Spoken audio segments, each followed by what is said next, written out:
many more young guys as the season's going along have started to play more integral roles in special teams overall? Wow, a lot. Most of the guys that are playing somewhere in some phase. I think there was a time, you'd have to ask Coach Eck, there was a time maybe 9, maybe even 10 of the 11 on the kickoff coverage team were freshmen, true freshmen or redshirt freshmen or something like that. We've got freshmen starting on every phase, but really after game 5 or 6 or whatever, we started telling them, you're not a freshman anymore. You've been out there, you've been to battle. Especially in this league, you grow up pretty fast, or you have to.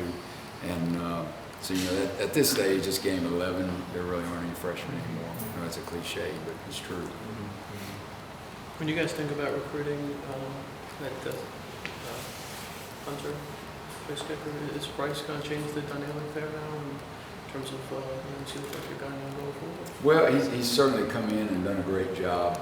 Kind of embraced it. He was a guy that was getting a couple reps every week because he was the backup.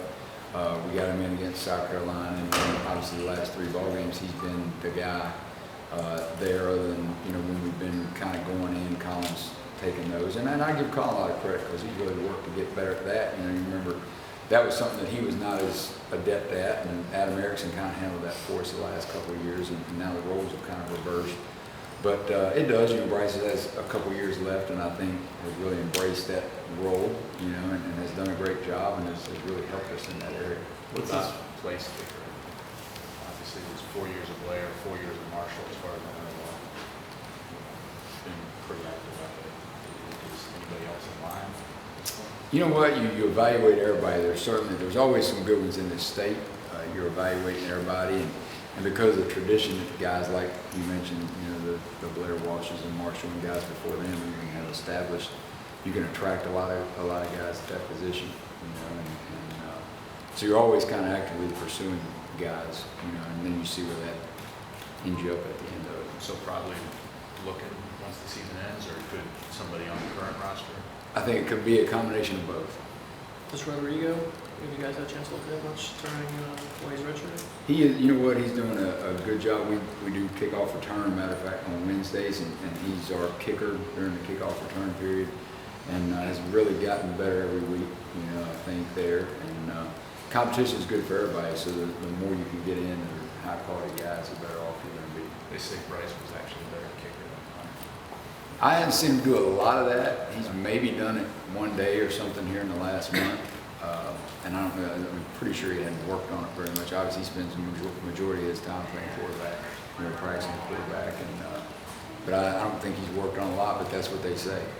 Well, what's Bryce's focus this offseason when it comes to punting, fundamentals-wise? You know what? We're not there yet, so I wouldn't really want to say, but I think you do so much directional nowadays, and the returners that we face week in and week out are so good.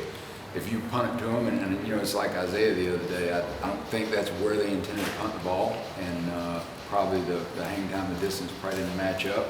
And like I heard he had the quote, and something Coach Eck says all the time on punt return about having a pitch to hit, and that's what it is.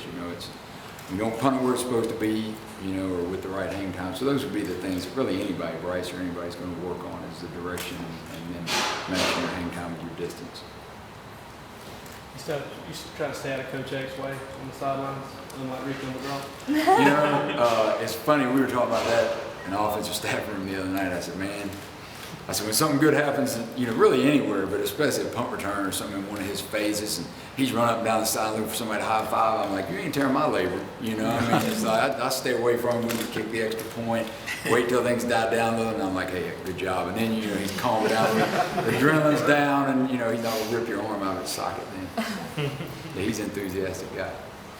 Yeah, last year you got to call plays in the bowl game. Is that an ambition of yours to be an offensive coordinator and play caller? I think everybody, when they get in this profession, you would love to have that opportunity. I was glad when it came up when it did, and that we were able to go out and execute and win the game. But it's not something you wake up every day and think about. Right now, I think about how to get the tight ends better and the kicking game better, and how to beat Georgia Southern at this point.